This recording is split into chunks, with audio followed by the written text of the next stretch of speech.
munyikirize. haleluya.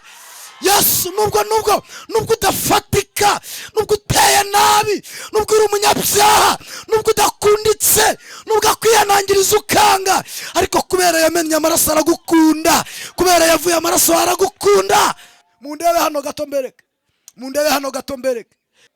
Wasangaga saa munani abantu bahinguye, umumama atega umutwe nk'uku, bakajya bagira batya, bakajya bazimena, nawe agasinzira akanicura. Ariko ndakubujije ntuzongere kubwira Yesu ngo iyeranje. Hiyeranje umuntu wabuze uko agira. Ntuzongere umugabo wamennye amaraso agapfa akazuka, ubu akaba yicaye iburyo bw'Imana Data, ntiyiyeranja. Munyikirize muvuge ngo amen. Yaravuze ngo isi n'ibiyuzuye byose ni ibihe. I love you, je t'aime yo, I kundi yo. Oh mana, nawe utagira ibiryo Yesu aragukunda. Nawe udafite amashuri umva ko Yesu agukunda. Nawe ugenda utambitse ibirenge I love you kuri Yesu. Nawe ureba inuza imirari Yesu aragukunda. Reka mbereke dusohotse masengesho arangiye, tugeze hanze arambwira tumva Samu, ndakwiyamye, ndakwihanije n'ikindi. Bonne chance. Reka twongere Imana amashyi tuyishimire. Haleluya, haleluya. Ko munyihoreye. Haleluya. Imana ishimwe ko iduhaye uyu mwanya. Ndabanza mbisegureho, natinze kugera ariko atari impamvu zanjye. Nabuze imodoka mu nzira, hanyuma na nyuma nza kubura ukuntu ngeraho rwose birangora. Nimba hari ikintu cyangoye n'uru rugendo rurimo, umuhanda uruzuye abantu cyane. Namaze hafi isaha n'igice ku muhanda nteze, ije yose nyitega biranga, ariko ndashima Imana ko inyemereye kugera hano. Muyinshimire Imana. Hanyuma rero mureke mbaganirize ku magambo y'Imana, hanyuma njye kureba ko nataha. Ubutumwa bwiza uko bwanditswe na Matayo igice cya 27:8 plutôt. Ubutumwa bwiza uko bwanditswe na Matayo igice cya 28. Ubutumwa bwiza uko bwanditswe na Matayo igice cya 28, dusome ku murongo wa 5, turagera hepfo gato, hanyuma turaza no gusoma ahandi hamwe, hanyuma tuvuge kuri Yesu gato. Haravuze ngo ariko marayika abwira abagore ati, mwebweho mwitinya, kuko nzi yuko mushaka Yesu wabambwe.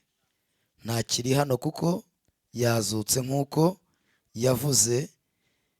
Nimuze murebe aho umwami yari aryamye. Amen. Muhindure dusome Luka 24, ho turasoma umurongo wa 28, turaza kugeza ku murongo wa 31, dutaruke dusome 36, dusome na wa 40, hanyuma tuganire. Muri hangana nsomye henshi. Haravuze ngo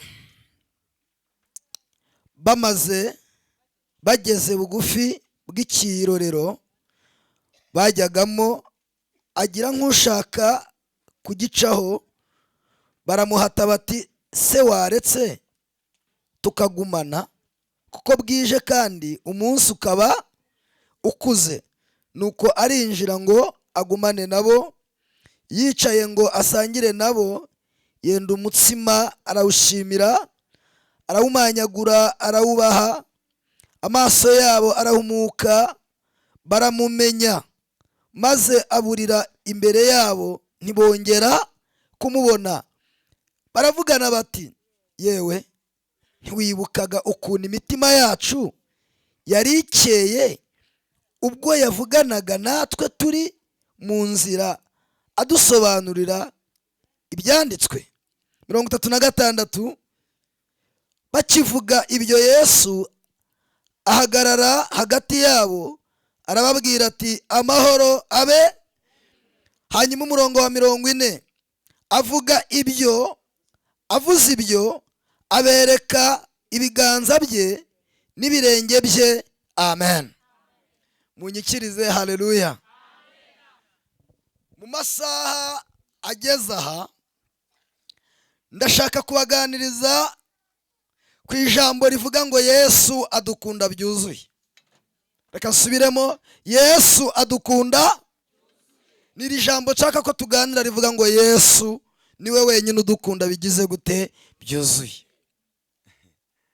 Nitwa Samuel Irabizi, ndubatse, mfite umudamu n'abana, ndi umukristo w'Igahogo mu Rurembo rwa Nyabisindu.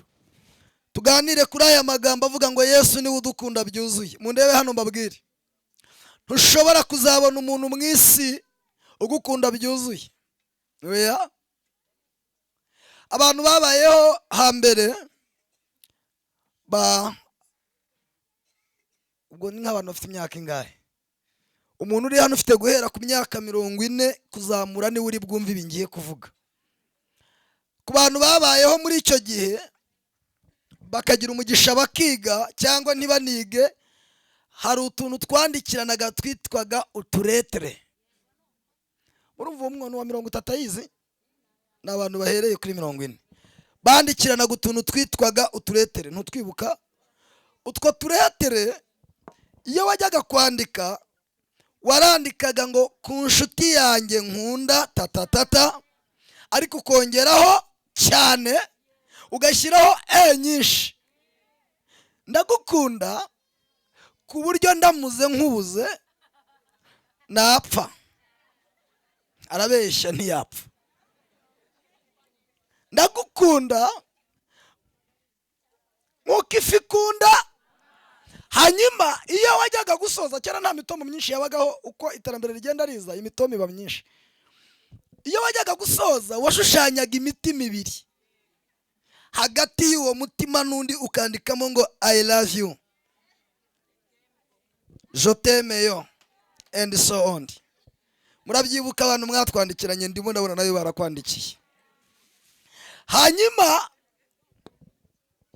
mu isi y'umubiri umuntu arakubwira ngo ndagukunda, wakuburyo ndamutse nkubuze sinabaho. Ariko ureba abantu babikubwiye barakwanze kandi babaho, sibyo? Ariko kandi nawe wabayeho. Hari abandi bantu batubwira, nkunda kubibona mu bageni, ngo kubera ukuntu nkukunda ngo sinarya utaraza. Reka mbabaze, ntibakagushuke ntiyareka kurya. Ariko arakurindira, uri amenyo, uri umunwa, arakurindira ngo ugire ute. Wowe urumva umuntu yateka agahisha ashonje akagutegereza, ubwo se uri amenyo ye? Ntibikunda. Arabanza akarya, yarangiza agapfundikira akigira nk'utariye akakurindira. Ariko nta wareka kurya. Ntimukabeshye, nta wareka kurya ushonje. Impamvu ibi mbibabwiye, urukundo rwacu inaha ntirwuzuye. Ni wowe wenyine gusa uzi gukunda abandi.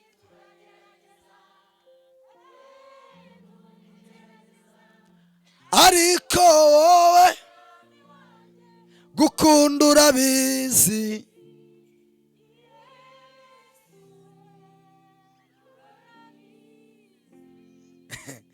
Munyikirize haleluya. Mwanyitabye haleluya. Umuntu uri muri iri teraniro udaheruka kubwirwa ngo I love you, Yesu arakubwiye ngo I love you. Muri iri teraniro Yesu arakubwiye ngo aragukunda, kandi agukunda byuzuye. Muhereza icyubahiro Yesu, aragukunda byuzuye. Reka mbabwire, murekeraho guta igihe mu bantu. Yesu arabakunda. Mama, umvise we, nubwo udafite amafaranga ariko abantu bakaba batanakuzi, ariko Yesu aragukunda byuzuye. Yesu arusha bandi bose kudukunda, arushukwa bavandimwe bakundana, naho izindi nshuti zacu zaduhara rukwa zose, Yesu najya hemukira aba. Reka mbaganirize impamvu 7 zigaragaza ko Yesu agukunda byuzuye, hanyuma dusenge. Munyikirize mwese muvuge ngo amen. Kugira ngo ubyumve, ubundi Yesu agukunda udakunditse. Inaha mwe mugira ibintu murebaho mukunda. Madamu tubana uko biri kose afite ibintu yagendeyeho nga nkundi. Nawe umuntu mubana afite ibintu yarebeyeho kugira ngo agukunde. Mu isi y'umubiri twebwe dukunda abantu kubera ibintu tuzabaprofitaho, ibintu tuzabasaruraho. Ariko Yesu wadukunda ntabyo adusaruraho, ahubwo we aduha. Adukunda ntabyo dumuha, ahubwo wadukunda aduha. Murumva ukuntu bitandukanye? Kugira ngo ubirebe, abantu benshi utunze muri telefone nibaramuka nta kintu bakikuryaho bazakureka. Ariko Yesu umenye ko ntacyo wowe umuha gituma akomeza kugukunda. Ariko nubara cyakwitsindagiraho ngo ndagukunda. Ariko Yesu urakoze kudukunda byuzuye. Yesu ukunda n'udashoboye, Yesu ukunda n'udashobotse. Hano ni havuye umuhungu akavuga ngo yarahagarariye amabandi. Yesu ukunda agakunda n'amabandi. Mwe mwakunda amabandira?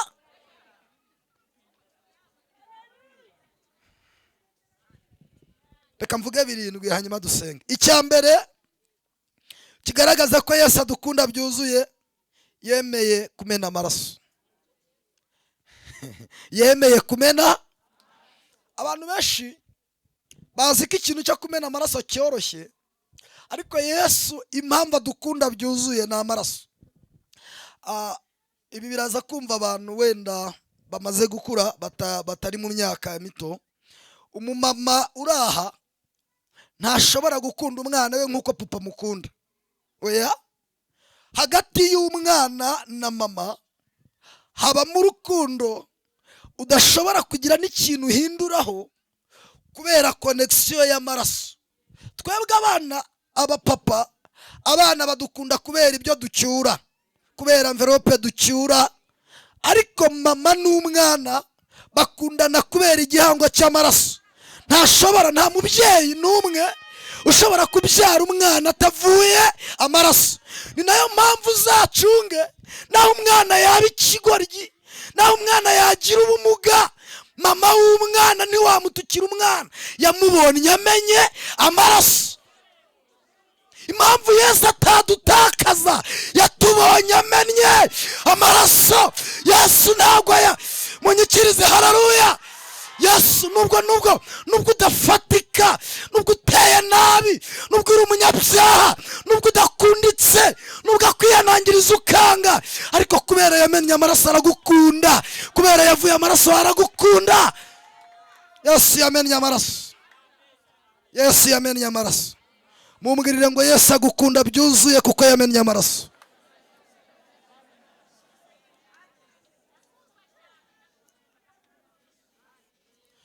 Mwisi umwana ubaye ikigoryi bamwitirira nyina. Nta mugabo ujya wemera ko umwana w'ikigoryi ari uwe. Ariko impamvu umugabo atajya yemera ko umwana wananiranye ari uwe, ntabwo azi aho umwana ava, ntabwo azi ububabare bw'igise, ntabwo azi guterwa teobare, ntabwo azi guterwa igise, ntabwo azi guterwa ikinya, ntabwo azi kugarama ukabagwa, ntabwo ubwo bubabare abuzi. ariko kubera inzira mama yanyuzemo, haleluya, kubera umubabaro wa mama, nubwo umwana ananiranye arakomeza yitwe uwe. Bwira uwo muntu ngo uko uri kose uri uwa Yesu. Aragukunda, aragukunda. Yesu aragukunda.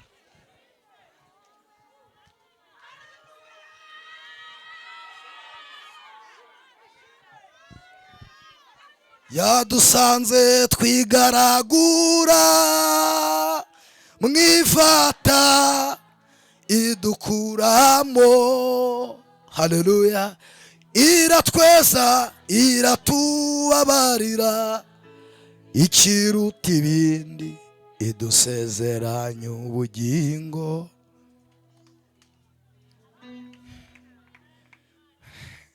Kubera amaraso Yesu yavuye ntiyagutakaza.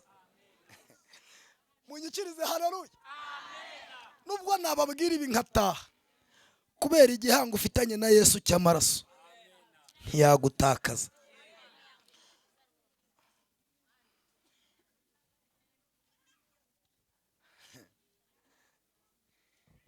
Ntiyagutakaza. Ntiyakundira ubugingo bwanjye kubura, yabucunguje igiciro.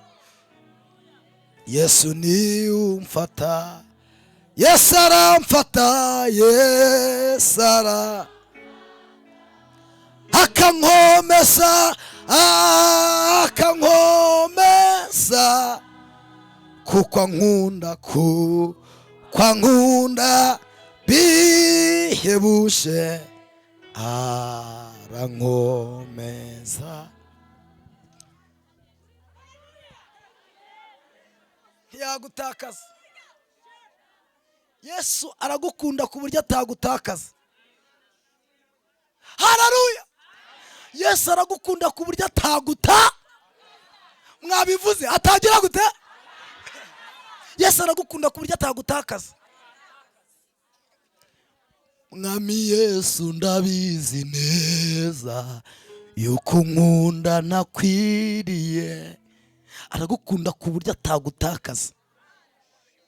Amaraso yamennye ni igihango gikomeye cyatuma atagutakaza.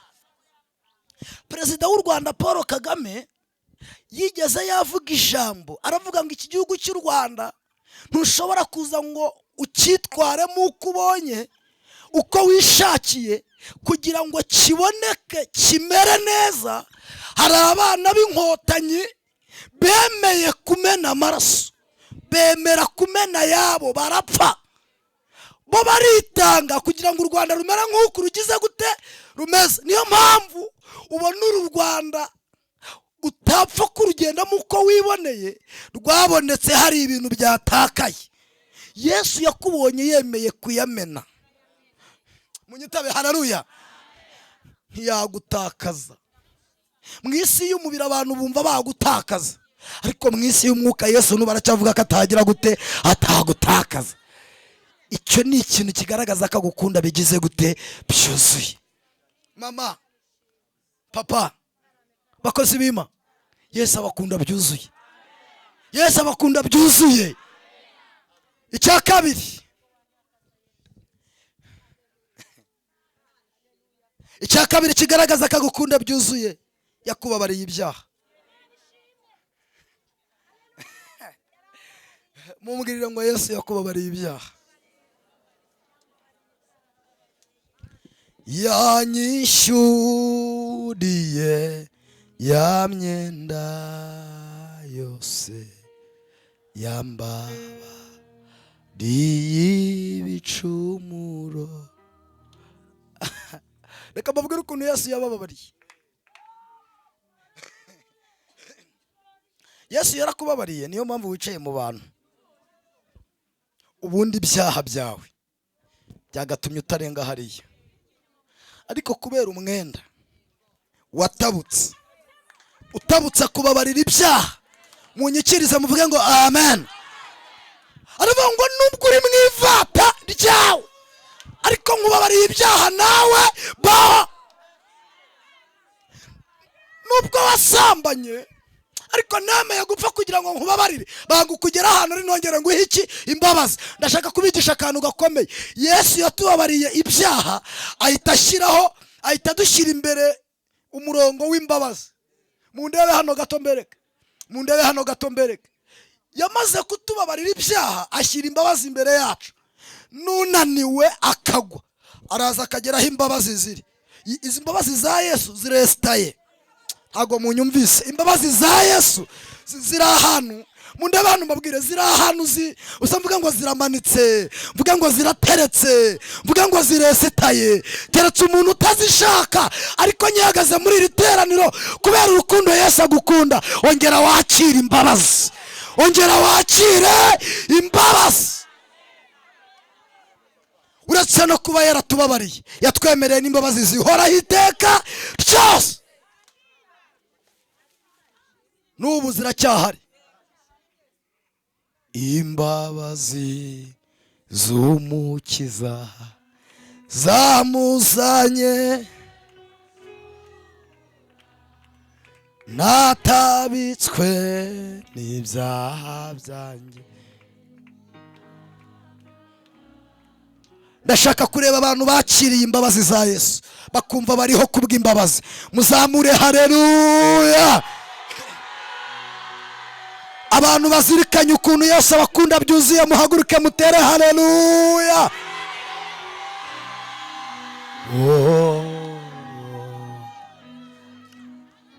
Unkunda byuzuye.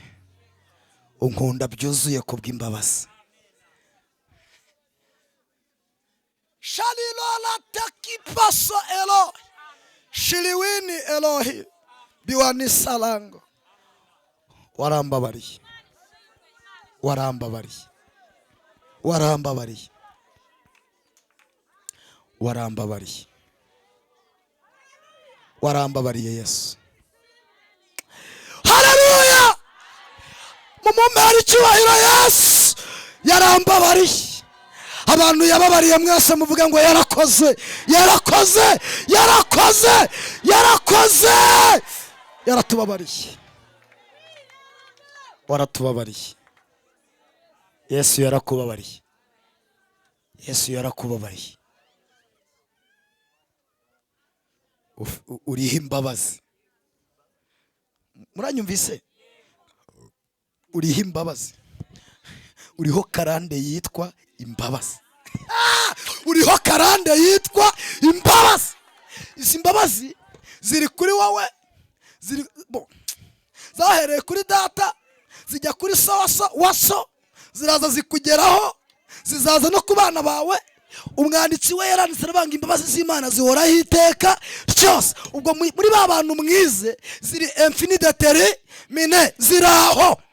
Nta muntu ushobora, kandi ikintu cyanangaje kizi imbabazi ntiwazishyira mu mufuka ngo uzitware abandi. Izi mbabazi ntabwo zitunzwe na bishop mu rugo, ntabwo zitunzwe na apostle, ntabwo zitunzwe na mushumba wacu.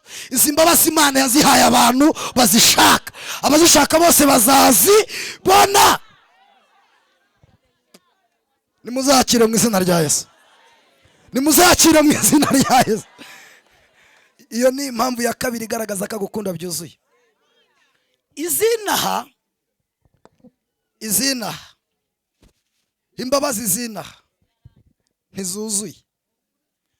N'ikimenyi abantu wababariye iyo gakomye gakageze gute uhita umubwira uti ariko urongeye na n'ubu uracyangendaho. Aka gatatu kagaragaza ko Yesu agukunda byuzuye. Yemeye gupfa. Yemeye, mwabivuze yemeye. Ninde muntu uraha wapfa kubera umwana? Ninde wapfa kubera umugabo? Abanyarwanda n'abahanga baravuze ngo iyo amagara atewe hejuru buri wese asama. Nta muntu ushobora gupfa mu cyimbo cy'undi. N'ubu ngubu umutingito ubaye aha nkabona ibinonko bitangiye kumanuka, ntago nagumana mikoro, nayinaga hasi nkashaka ahantu hatobotse nkasohoka, nazabigisha mwagarutse. Kandi namwe mwasohoka, impamvu mwasohoka nta yindi, ni ukubera yuko inaha ntago urukundo rwacu rwakwitangira abandi. Muranyumvise? Hari umugabo bigeze bamubaza, yari umumama, ngo baramubaza ngo ari kugira ngo abana bawe, ariko nta kantu nasomye ntago nabibonye, ngo baramubaza ngo ari kugira ngo abana babiri bapfe cyangwa papa wabo hapfe ndi. Ngo umumama arabireba, garavuga tumva, ati nimubibarize, mubaze se, mubaze n'abana, mubaze se ari kugira ngo abana babiri bapfe cyangwa hapfe se. Ngewe birananiye. Urumva hajemo imbabazi z'abana kubera cya gihango cy'amaraso, hazamo n'ukuntu umugabo we nawe bamaranye iyo minsi bakabyarana, abwira wari ubivuze ngo bibarize bombi. Papa yakwemera gupfa mu cyimbo cy'abana, abana se bakwemera gupfa mu cyimbo cya papa. Ngicyo kibazo cyarangiye, ngo wari ubabaje ngo baramubwiye ngo we hitamo ushaka, ariko twe guhitamo bigize gute? Biratunaniye. Nta wakwemera gupfa mu cyimbo cyundi, ariko Yesu yapfuye mu cyimbo cyacu, arapfa. Mundeba hambabwire nsenge, arapfa.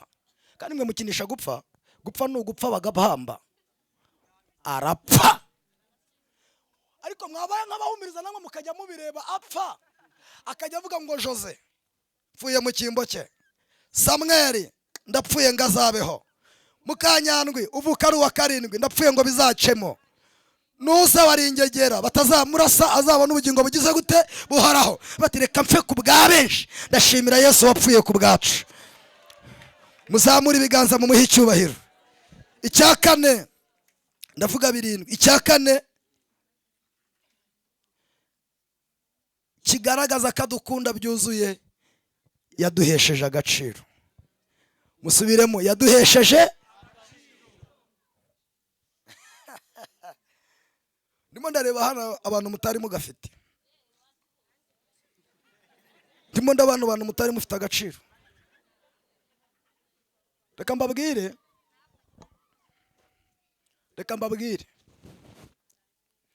uretse ko wenda abantu mwese muri iyi minsi tubyimye, umuntu wese yumva ariho, ariko Yesu iyo atadukunda byuzuye ntacyo twari cyo.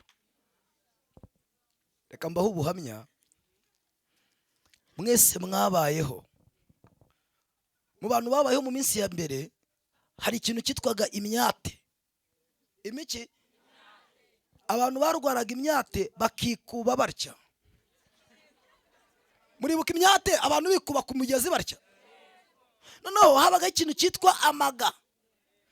Amaga yo ntago wakubishaga intoki, washakaga agategura cyangwa akabuye ukajya ucishamo gutya ku bintu byagutya. Murabyibuka? Noneho hakabaho ikintu cyitwaga umwera.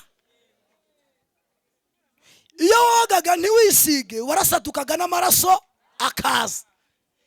Icyo gihe twisigaga voka. Voka zareraga zikihanura, zigahira munsi y'igiti.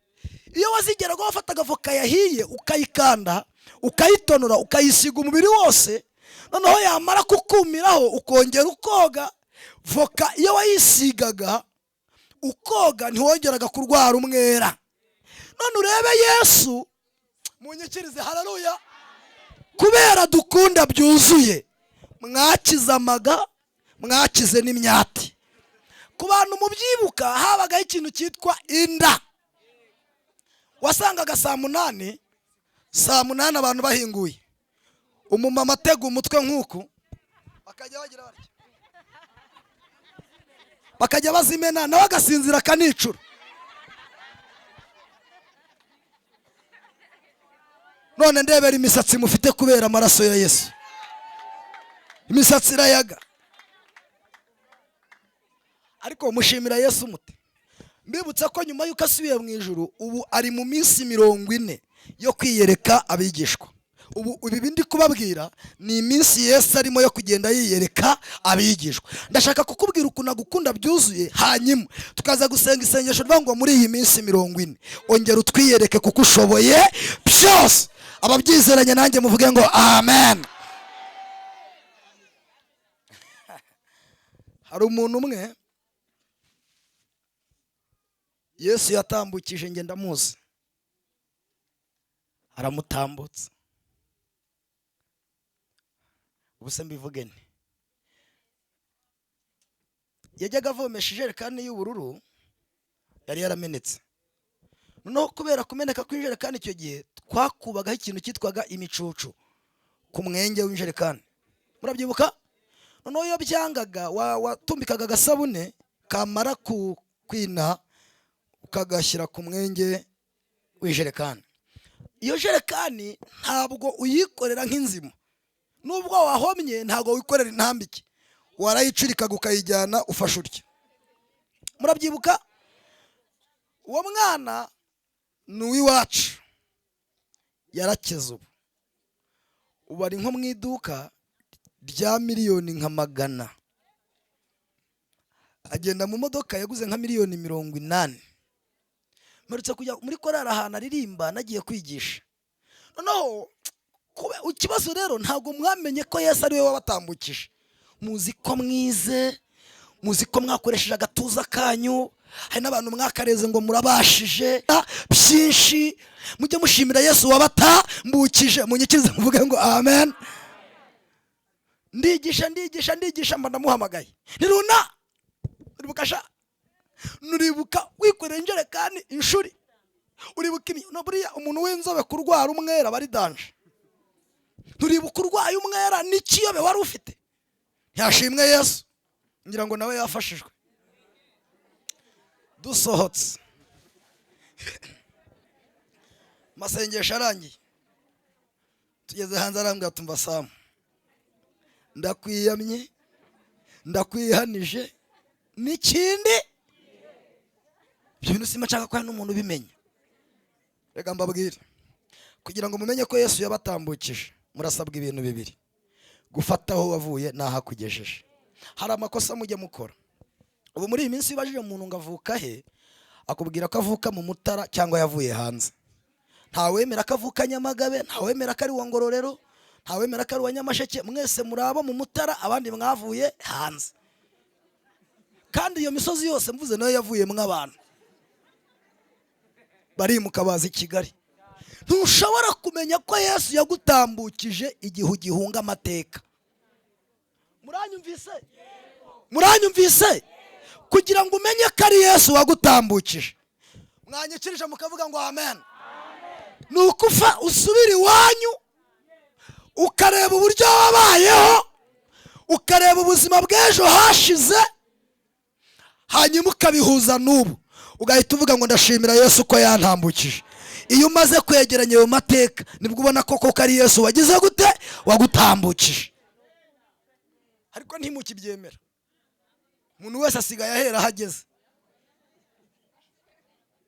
Ntibizakunda rero. Nari mbabwiye ko icyakane yaduhesheje agaciro, abantu bagafite muvuge ngo amen.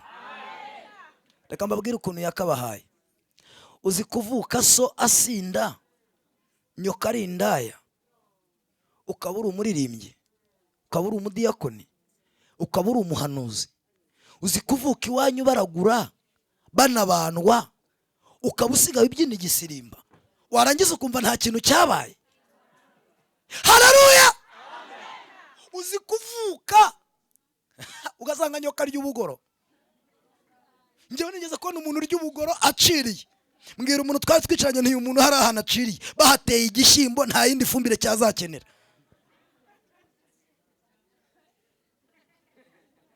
None ntabwo wanyweye itabi, none nta bugoro urya n'ukuntu iwanyu baburyaga. Haleluya! Iwanyu bakubyaye muri bwa buryo bwaje, none wowe washatse rimwe. Ariko mwacecetse. Hari ukuntu umuntu avuka kwaje, ubundi nawe kuba waravutse kwaje nawe yari ukwiye kubyara kwaje, n'uwo ubyaye akabyara bikaba uruhererekane, ariko Yesu yaragucakiye. Munyikirize haleluya. Yaduhaye agaciro Yesu. Ababishyigikiye mwese muvuge ngo yarakoze Yesu.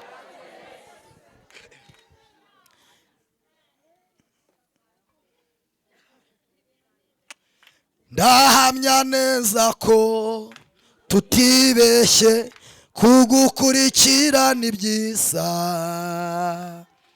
ntacyo bidutwaye kugukorera, ibendera ryawe rizahora rizamuwe kuri twebwe, dusezeranye nawe isezerano ko tutazakureka Yesu we. Aba yahaye agaciro mutere haleluya.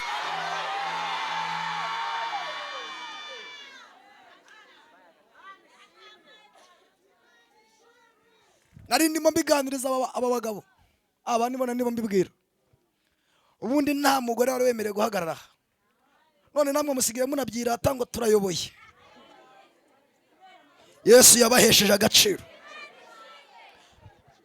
Bibutse nari ndimo mbwira bariya bagabo, ntiburiya hari n'abari ku ruhimbi bari mu bihe by'ukwezi, kandi ubundi ibihe by'ukwezi byari ibihe mbaya, epfo aho abantu batumva, none musigaye muza no ku ruhimbi muri mu bihe, kubera Yesu yabahesheje agaciro.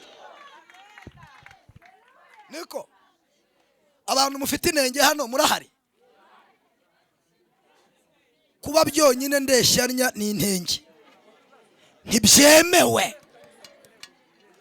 Hano hari abantu mufite intoki esheshatu, ntibyemewe. Hano hari abantu mugenda mutambitse ibirenge nka basarumfuna, ntibyemewe. Hano hari abantu murebye, nuko kuntu ureshya. Yesu arakwemera.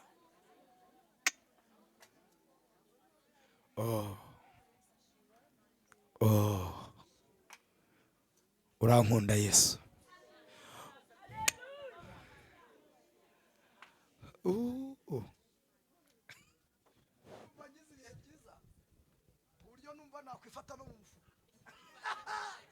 Yesu aragukunda byuzuye. Munyikirize haleluya. Ku buryo niyo abandi bantu bose bakureka, araza akakubwira ngo I love you, je t'aime yo, I kundi yo. Oh mana, nawe utagira ibiryo Yesu aragukunda. Nawe udafite amashuri umva ko Yesu agukunda. Nawe ugenda utambitse ibirenge I love you kuri Yesu. Nawe ureba inuza imirari Yesu aragukunda.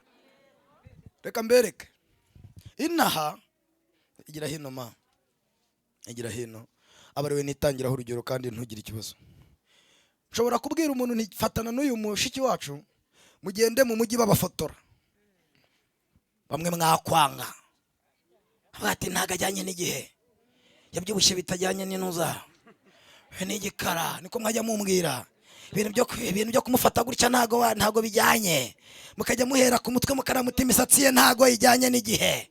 Ati reba n'ibyo bizuru, ati reba nuko kunareba, mwese mwakwanga, nta biryo afite, ubuse yizehe, ariko mundebere Yesu adufata akatwitwaza ntacyo dufite, akajya agendana natwe, akagenda yipresenta, mwana bayo mukavuga ngo amena.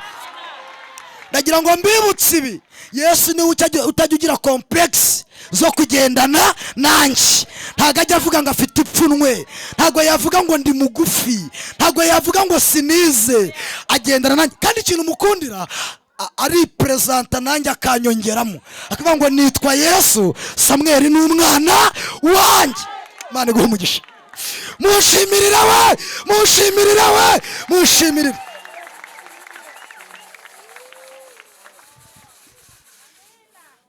Hajya agira complex zuko yitwa Imana yanjye, nta nubwo ajya agira ubwoba bw'uko yanshunguye. Mbega ibi mwebwe muvuga ngo umuntu ntagezweho, kuri Yesu ngewe mpora ngezweho. ndi kuri size, ndi kuri top. Nta n'ikintu wakora ngo untandukanye nawe, kuko kugira ngo abone byaramuvunnye. Yacunguje amaraso y'igiciro, ankunda byuzuye, ankunda byuzuye.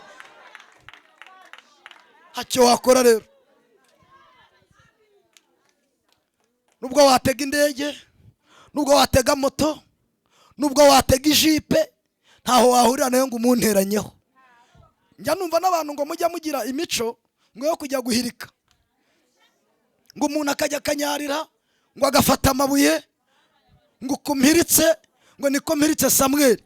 Samweli nubwo wamuhirika, ahiritswe na Karori, ahiritswe nawe. Yesu ntiyahirika umuntu yacunguye, Yesu ntiyahirika umuntu yameneye amaraso. Mwambabariye mukanyumva. Uwo muntu umukubite umubwira ngo Yesu ntiyaguhirika. Mama, Yesu ntiyaguhirika. Yakubonye avunitse ku buryo atakwirirwa aguhirika. Kugira ngo Yesu akubona byaramuvunnye, ntago yakwirirwa aguhirika. Ntabwo nzavaho Yesu ari, yambere y'ubuhungiro. Nawe rero nawe ntazamemukira, azambera ubuhungiro.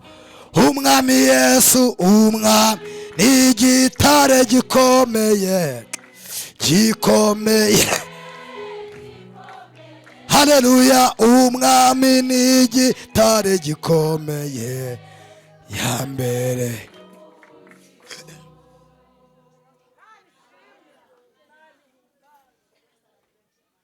Ndakubujije ntuzongere guhirika.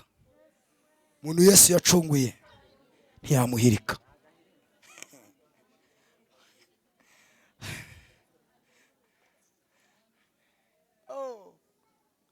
Aragukunda.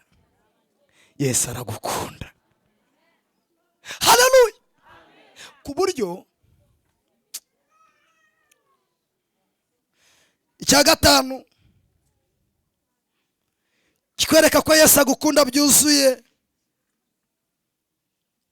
yakomoye ingoma. Wari umunyabikomere. Ukuntu wari uteye wakabaye ugenda wivugisha, ariko Yesu kubera ukuntu agukunda byuzuye yakomoye ingoma. Nigeze kuba ndi mu mujyi hariya i Muhanga, nicara mu iduka ry'umuntu, umuntu w'umupapa araza yicara iruhande rwanjye, ariko atangira kwivugisha, akajya avuga ngo byanze kuvamo, ngo ko bitavuyemo, ngo ngo bajyane ibyo. Noneho mbwira uwo mugabo nyiri iryo duka nti, uyu muntu uraho urumva ko arimo kwivugisha? Ati wowe ubwo usanze, ati uwo maze umwanya. Turamukomanga tuti ko wivugisha. Aratubwira ngo wowe afite agahinda k'imyaka myinshi, inshuro zose bihora byanga kuvamo. Mu isi y'umubiri ibyo twinjiza biruta ibyo dukonsoma biruta ibyo twinjiza. Banagukoreye audite bagufunga ntibivamo. Ndashaka kubigisha akantu gakomeye kabereka ko Yesu abakunda byuzuye. Wowe ntushobora kubivanamo nubwo wize imibare, ariko iyo ubanye neza na Yesu, munyikirize muvuge ngo amen. Nta kazi bivamo, kanahari bivamo.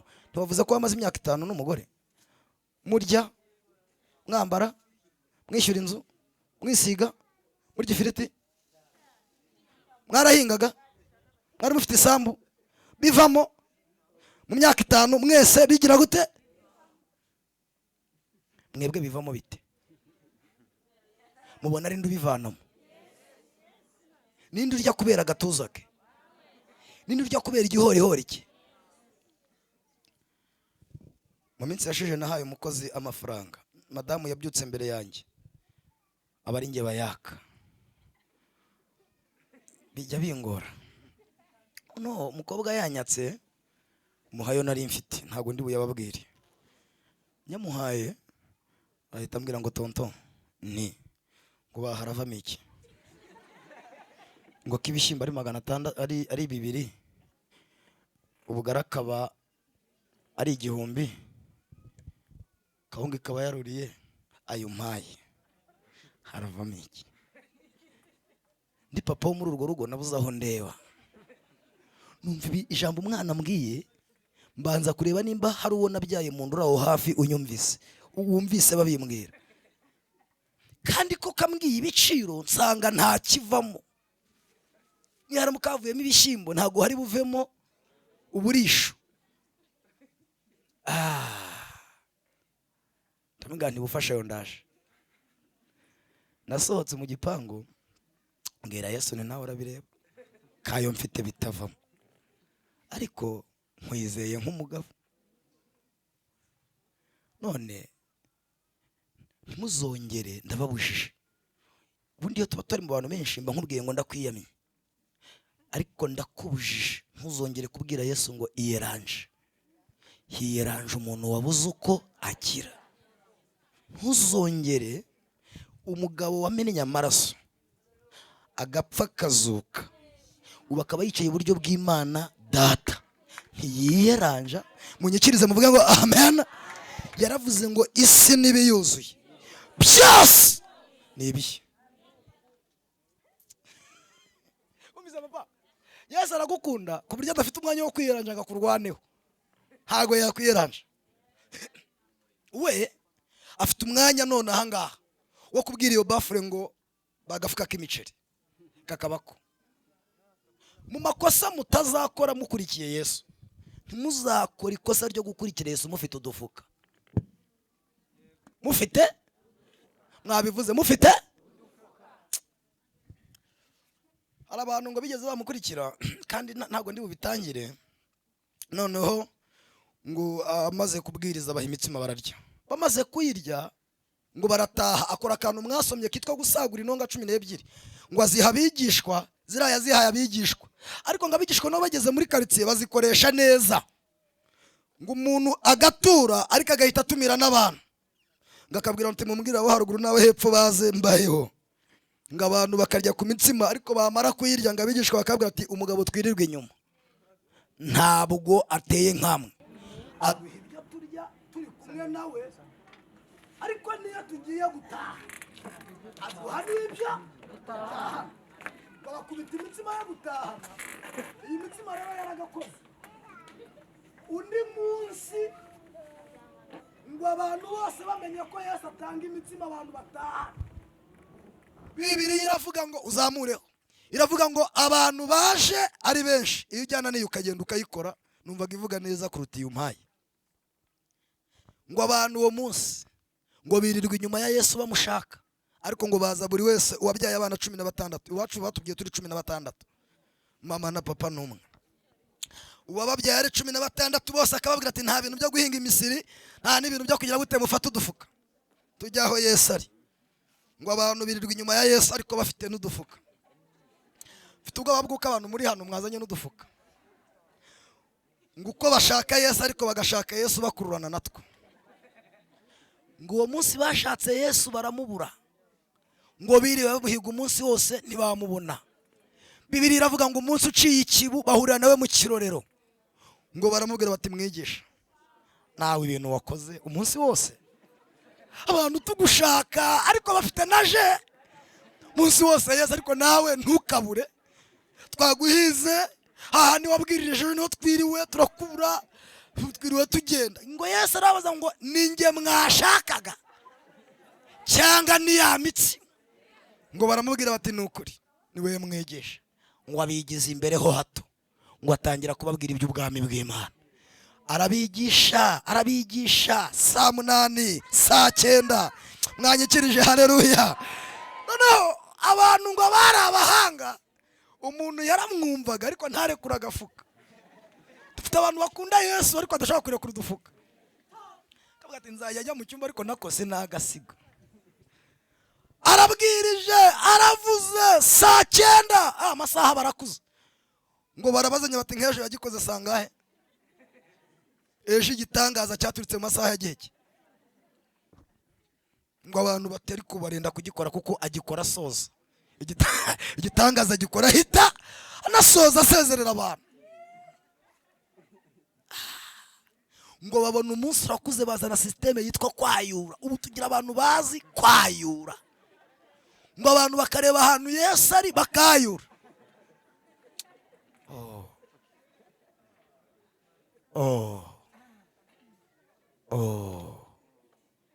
Nuko gusa Yesu abakunda, ariko udufuka mwazanye ni danje. Noneho ngo mu gihe bibwiraga ko agiye kubakubita imitsima, ngo asa n'uwigiye imbere gato, ngo asa n'uwongeye kubegera, ngo azamura ikiganza, ngo arababwira ngo ninjye mutsima wavuye mu ijuru. Undiyeho sifa kwake, sifa kwake, ntazongera kugira inzara ukundi. Ngo baravuga bati ntago uyu mugabo yatuvanira amaho nubwo ataduha imitsima, vino iraje. Ngahita yongerera bareba, ngabanyuzamo amaso, haravuga ngo ndi n'amazi amara inyota umuntu uri bwemere kunywaho uyu munsi. Ndumva mwanyihanganira mwese mukazamura ibiganza mukavuga ngo warakoze Yesu, nazongera kugira inyota ukundi. Ngo abantu aho bari bicaye na style yabo, ngo umuntu akajya avuga ati umunsi wose tumwiruka inyuma, burasa tumutanyaguje yaduhaza, burasa twamuvanamo amazi abantu bakanywa agashira inyota. Umva ngo araryoha, umva ngo araryoha, umubiri we n'igihazabo, amaraso ye n'ikimaranyo, umva ngo araryoha. Haleluya! Abantu bariye kuri Yesu bakumva inzara irashize. Abantu bariye kuri Yesu, abantu bariye kuri Yesu. Haleluya! Abantu bariye, abantu bariye, abantu bariye.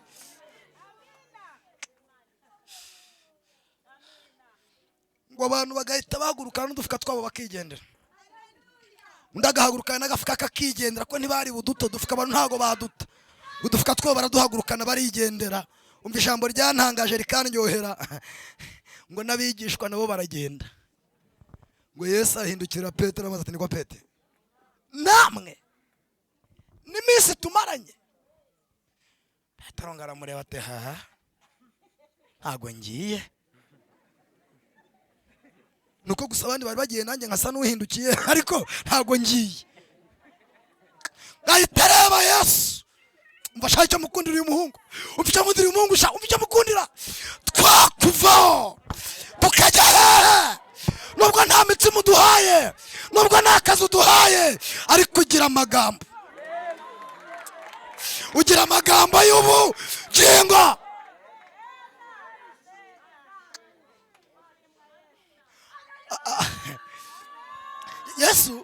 Yesu aragukunda byuzuye ku buryo n'amagambo ye aba ari amagambo y'ubugingo.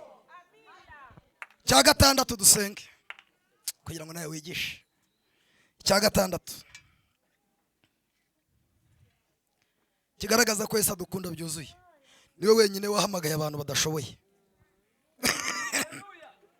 Icya gatandatu kiravuga ngo Yesu niwe wahamagaye abantu badashoboye.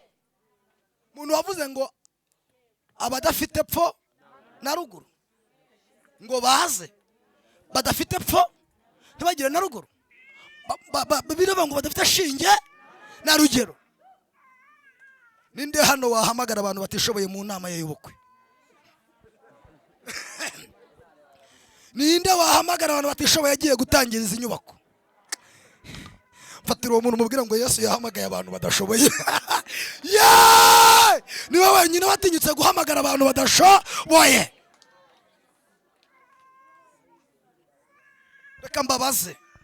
Reka mbabaze, uretse ko wenda nshaka kukubwira ukabyumva ukundi, si uko n'abashoboye atabahamagaye, ariko yaravuze ngo n'aba bandi badashoboye nabo bazi. nabo ndabashaka, izo mfubyi zize, abo bapfakazi baze, aba bantu bareba imirari baze. uzi ko njya kubona nkora n'umuntu ugendera mu kagare bamuhaye agatute, umuntu waje agenda arya bakavuga ngo niwe uri bwigisha amateraniro atatu, umuntu waje agenda arya bakavuga ngo niwe uri bwigisha atatu. Ariko Yesu ni mwiza, ariko Yesu ni mwiza, ariko Yesu ni mwiza. Yahamagaye n'abadashoboye. Nicyo cyerekana ko Yesu akunda abantu byuzuye. Yahamagaye n'abadashoboye. Icya karindwi,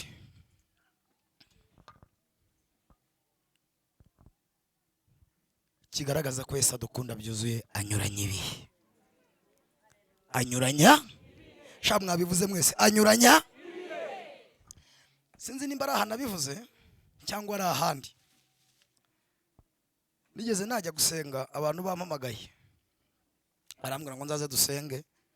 Nongezeyo nsanga baranze abantu baraho, baranze nyine nk'ukuntu tuba twaranabwirije, urabona nira kamera n'ingireba buriya mukanya urabinazeho, nsanga baranze. Baravuga bati umuntu w'Imana, umukozi w'Imana ubwahageze biragenda neza. Bari umuntu urwaye, turasenga yanga gukira, aranga. Narasenze amagambo arashira. Umuhungu we ahita azana umupfumu. Yari afite umubyeyi urwaye kandi yashaka ko umubyeyi wakira. Bazanye umupfumu, umupfumu aravuga ati ntago ndi buvure umuntu abanyamasengesho bahari, batahe. Imana yabo yanze.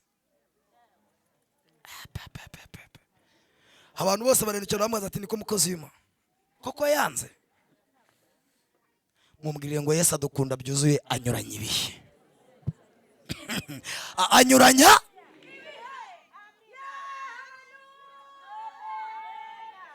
Reka mbabwire, tukiri muri iri teraniro tubwire Yesu gukunda byuzuye abinyuranye. Twamuhendahenda akabinyuranya. Mubyizeranye nanjye ngo mutere haleluya.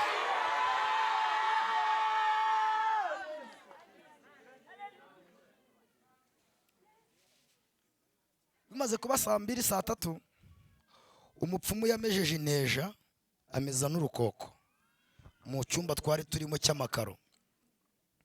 Yamejeje inteja ameza n'urukoko bingera mu mavi. Nari impari, ntago ari ubuhamya bwundi, nari impari. Inteja zangeze mu mavi. Umwe mu bantu twari turi kumwe bati rero Sam umukozi w'Imana, ati nubwo wenda Imana yacu ibashije, atari ko kurabona n'uyu mupfumu nawe arabashije, ibintu biye birihuta. Aka kanya bise bitugera no mu mavi wana. Oh, Yesu ni mwiza. Yesu aragukunda ku buryo adafite iterabwoba. Muranyumvise? Mwebwe rero mufite ukuntu muteye, mufite n'ibintu by'amajwi bibabwira ngo igihe cyo gukira cyararenze. Igihe cyo gukira cyagize gute? Ngo ngize 40, ngo ngize 42, ngo ngize 45, ngo ngize 42, ngo imyaka yo gukorera amafaranga yaragiye. Ndashaka kubahanurira ndeba ntaho imyaka yo gukorera amafaranga irajya, bizakunda mu izina ryande sha Yesu. Noneho ikintu cyabaye ni ikihe? Nge byari byanyubiye. Ariko Yesu unyuranye ibihe. Unyuranya ntibijya bimuyo, ntibijya, mwabivuze ntibijya. Ninde muntu waririmbye ako gakora sikavuga ngo iyo birenze inkombe ntibirenga ijambo Imana?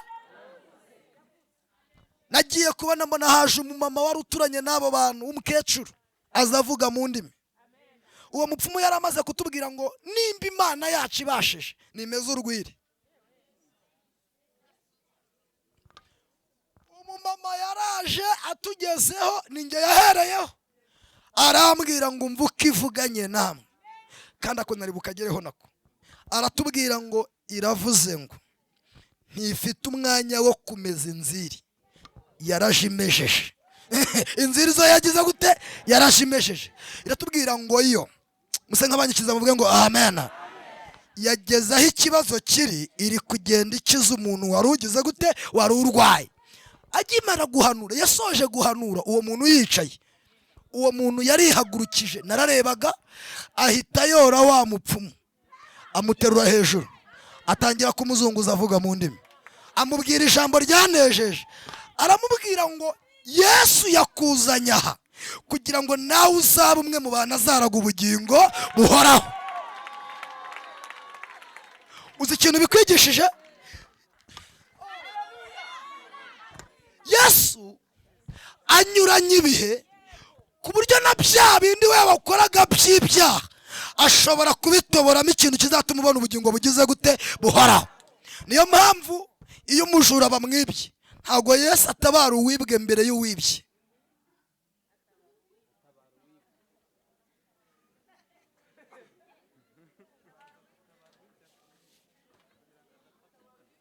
Atabara uwibye, uwibwe akamugarukaho nyuma, kubera ko uwibye bamufashe bahita bamwica akabura ubugingo.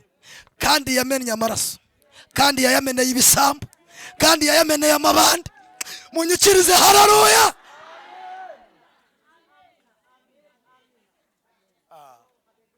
Uraryoha Yesu. Hari abantu bumva Yesu aryoha. Ubundi se nimugeza saa 2 mumbwirire ngo Yesu araryoha, Yesu araryoha. Reka mvuga kanyuma dusenge. Aka kantu kavuga nganyuranye ibihe. Urabasha kwihuta? Akuri kuri senti wowe. Igira hino diako. Igira hino nacyo hagarara hariya. Mwarimu, mwari ntago ndi bukoreshe mwarimu. Aba yari mwarimu naba. Mwari ngo hagarara hariya rero wihangane. Dore ukuntu Yesu anyuranye ibihe. Iyo mubanye neza, mubanye kubera ko mu isi y'umubiri duhora duterwa. Iyo bahereje amahembe ukabuziranye na Yesu, n'inzu uraza kandi wihute, atunyuranya nayo, amahembe azaduhita. Noneho buretse bakohereza ibitega tukanyurana nabyo. Dore n'ubu buzima abantu baziranye na Yesu, abantu baziranye na Yesu duhora muraya. Iyo uziranye na Yesu ni gutya, iyo uziranye na Yesu ni gutya. Ndagira ngo mbibutse, munyikirize muvuge ngo amen. Mwantabaye haleluya. Abantu bumva yabinyuranya mutere haleluya.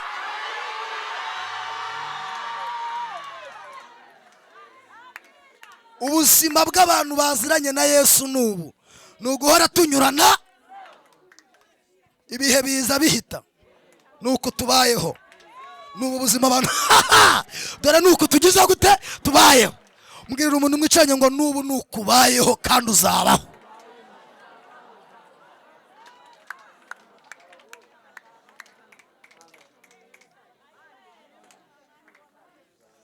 Nzibyo nibwira kubagirira si bibi ahubwo ni byiza, kugira ngo mbare mu mutima w'ibisaza ndabakunda.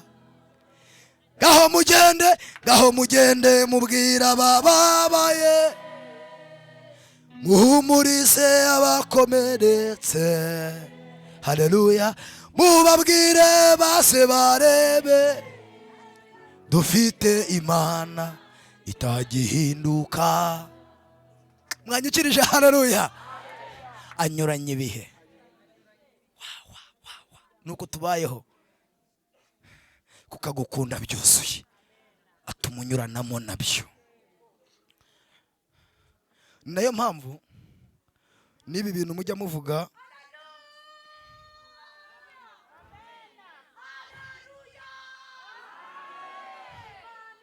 nibi bintu mujya muvuga by'imbaraga z'abadayimoni, nukundana na Yesu ntacyo uzaba. Ndashaka kubigisha akantu kitwa gukundana. Sinzi nimba ari aha bivuze cyangwa ari n'ahandi. Nimureba nibi bintu mugira ubwoba by'imbaraga z'abadayimoni z'abarozi. ibi by'uko barara bazenguruka bavuga ngo uragapfa ngo uragatoragura ibyatsi. Babita abacuraguzi.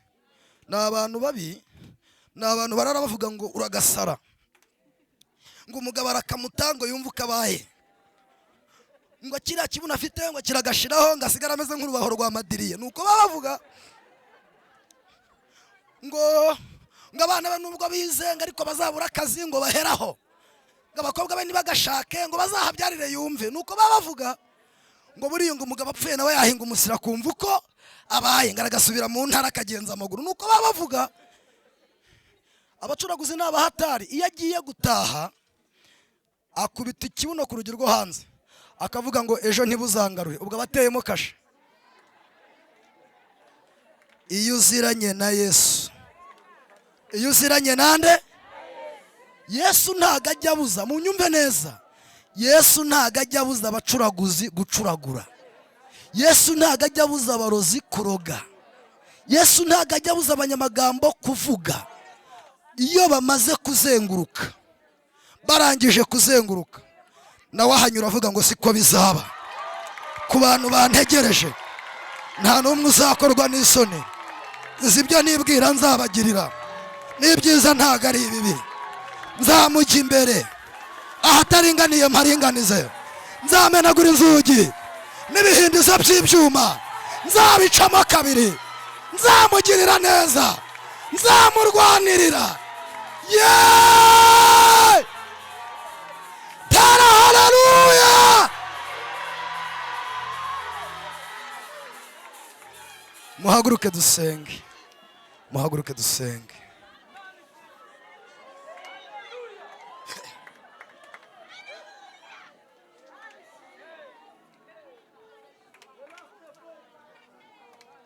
Yesu ni wowe musambonyemo amahoro nifuzaga, najyaga nyashaka sinya,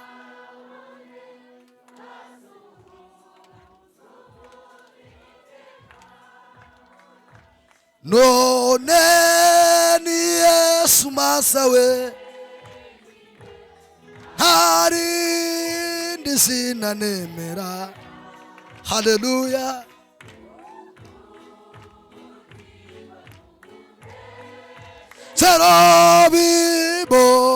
Serabibonekera, none ni Yesu masa, none ni Yesu masa wenyine, harindi zina nemera.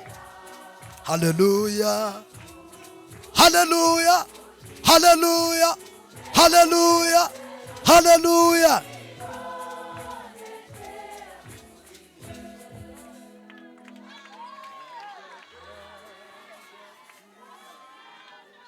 Agukunda byuzuye, agukunda, agukunda, ufitanye igihango cyatuma atakureka.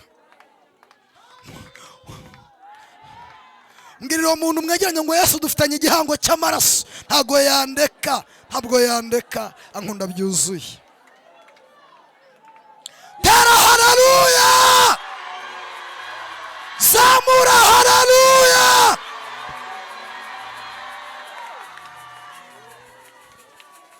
Tega gutya ibiganza dusenge, tega gutya ibiganza dusenge. Ndashaka gusengera abantu babiri.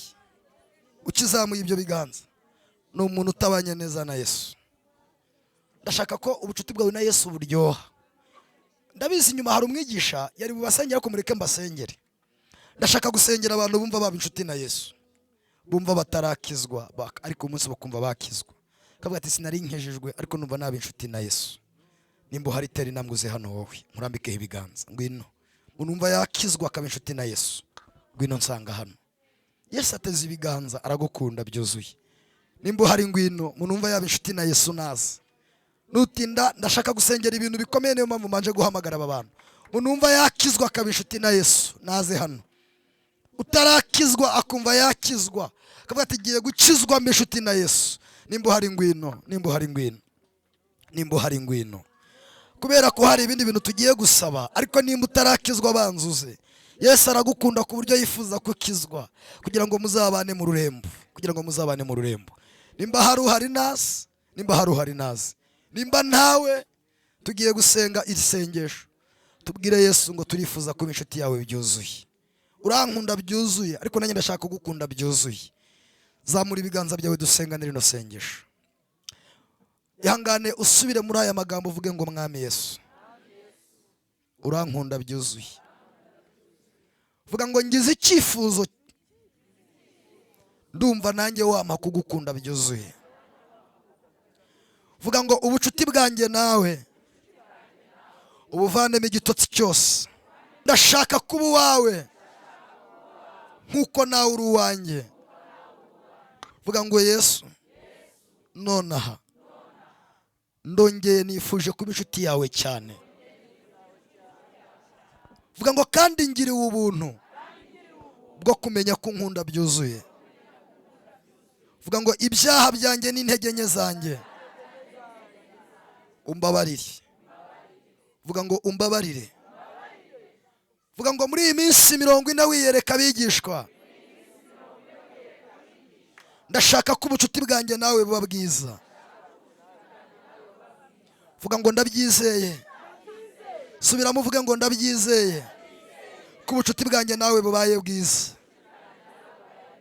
mu izina rya Yesu, amen. Tugiye gusengerana muri ubu buryo. Ndashaka ko ubanza ukezwa ukongera ukaba inshuti na Yesu.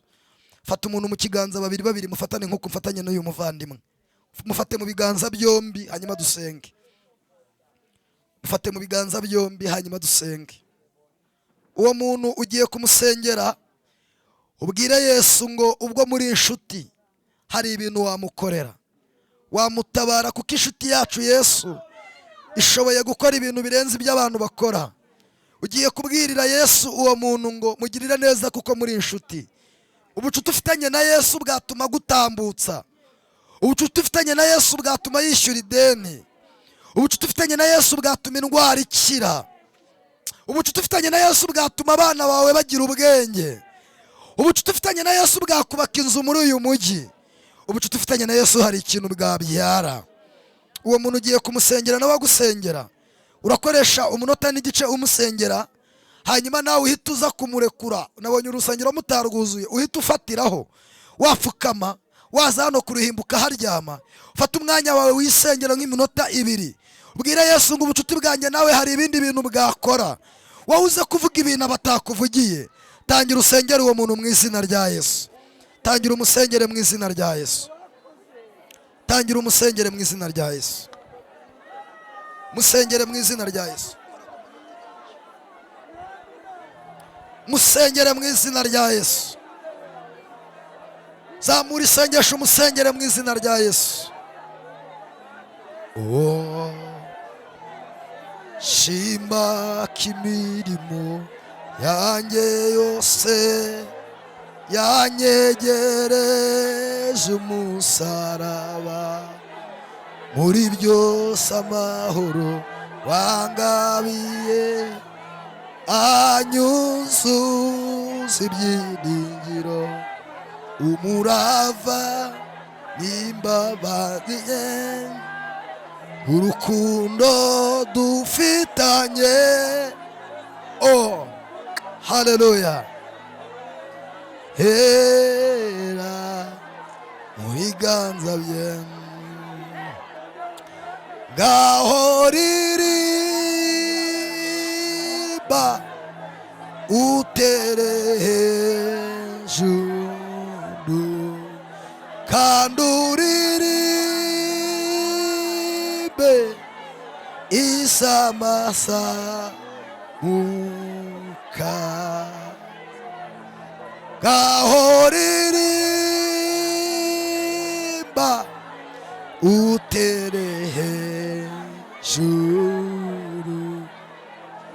Haleluya. Kandi uririmbe izamazamuka. Tangira wisengere. Fata umwanya mutoya wisengera Imana. fata umwanya mutoya wisengera Imana, fata umwanya mutoya wisengera Imana. Ubucuti ufitanye na Yesu bwabyara ikintu gikomeye.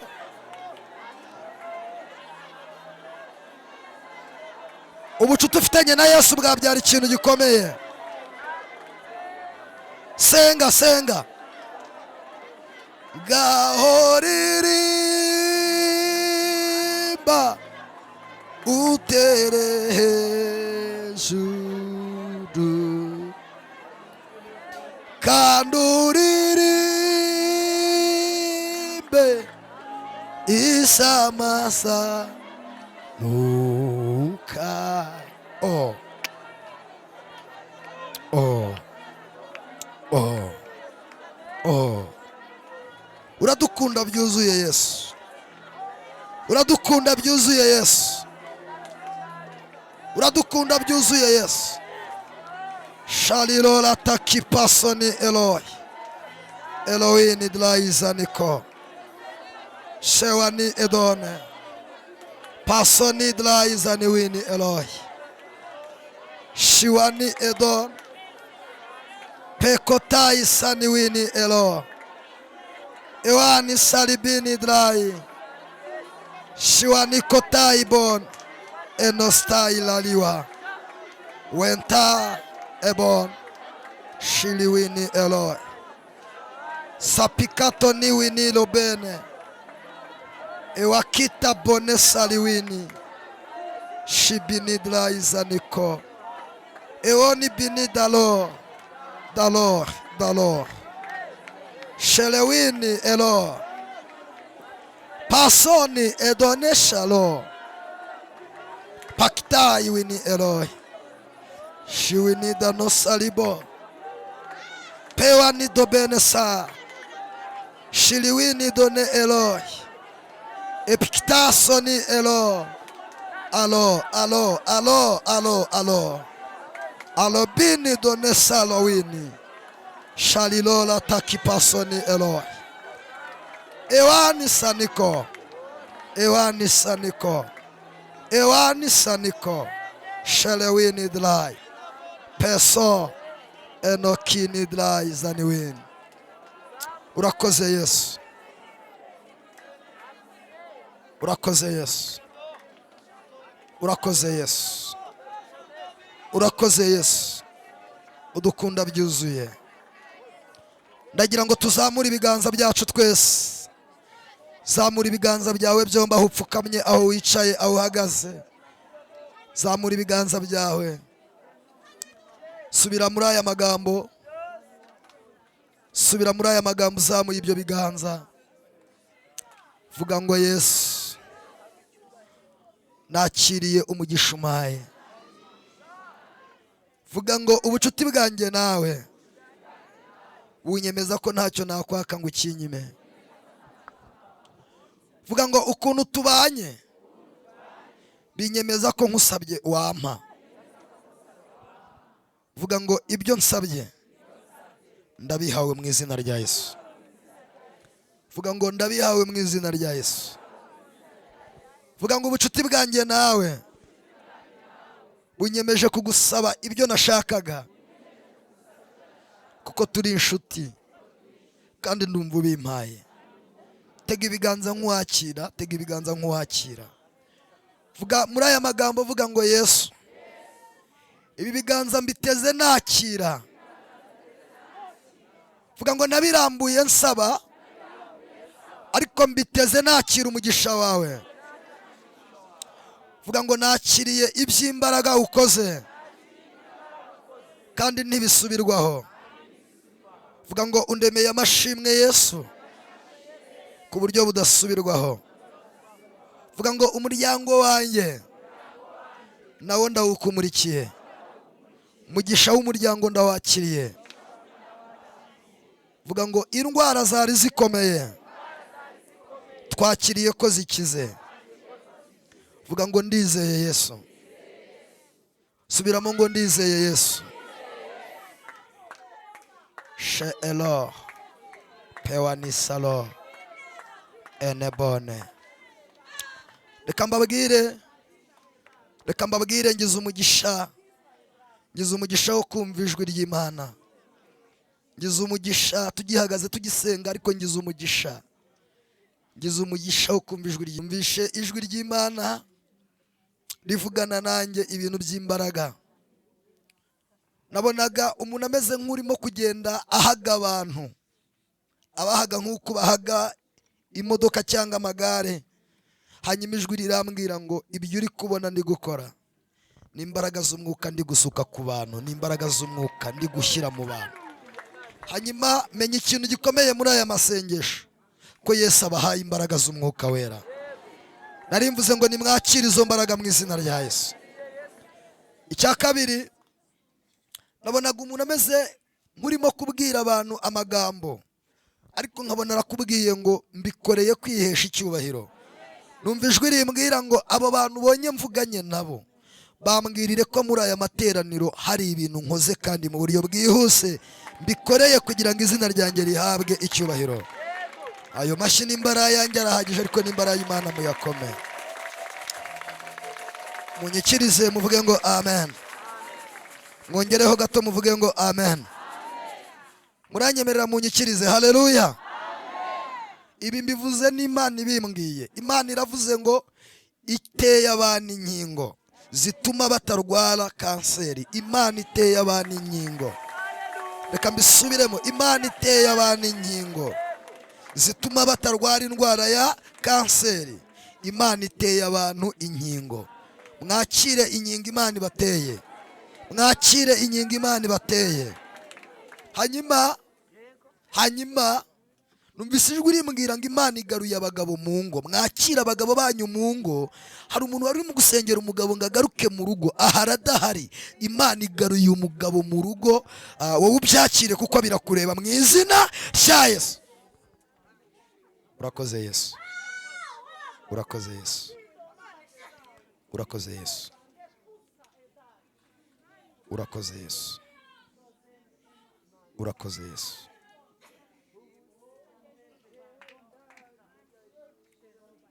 Ndagira ngo dusengere karitsiye twavuyemo n'amaseta dukoreraho. Hatunga ibiganza hombi.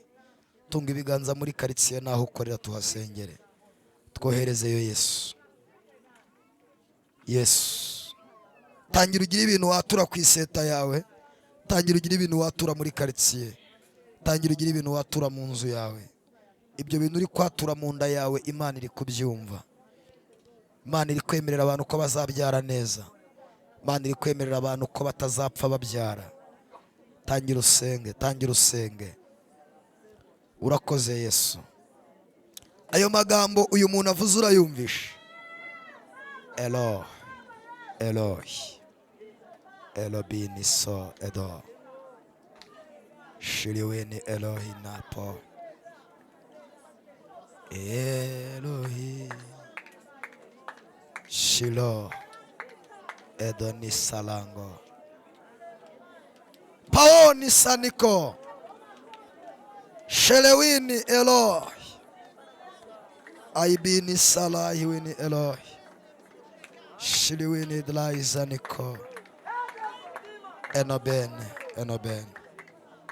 Pewa no Saliwani Elohi Shiliwini Elohi Pewa no soni edon Shiwa bini dlaizani wini Elohi Pakita soni edon.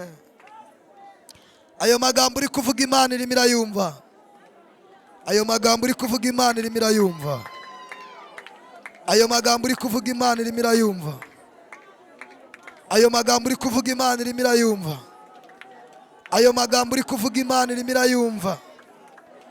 Ayo magambo uri kuvuga Imana irimo irayumva. Ayo magambo uri kuvuga Imana irimo irayumva. Ayo magambo uri kuvuga Imana irimo irayumva.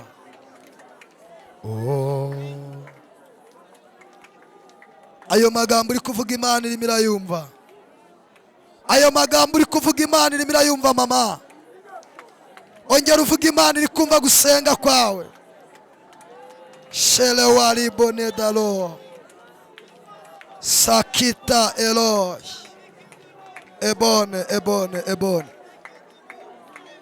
Shilo. Sapita edone saniwalo. Shiribini dalango. Eno. Sophie Katone Salo. Urakoze Yesu. Ndagira ngo nsabe n'abapfukamye bahaguruke, n'abicaye bahaguruke dusenge dusoze.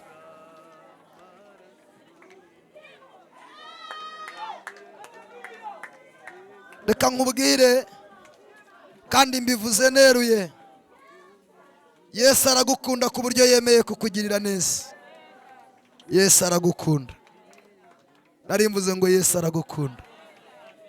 Abantu bemezanya nanjye ko Yesu abakunda, mutere haleluya.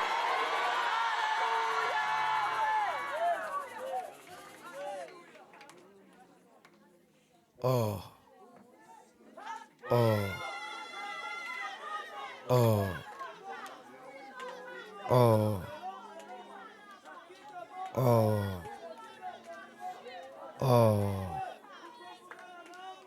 Mutuze.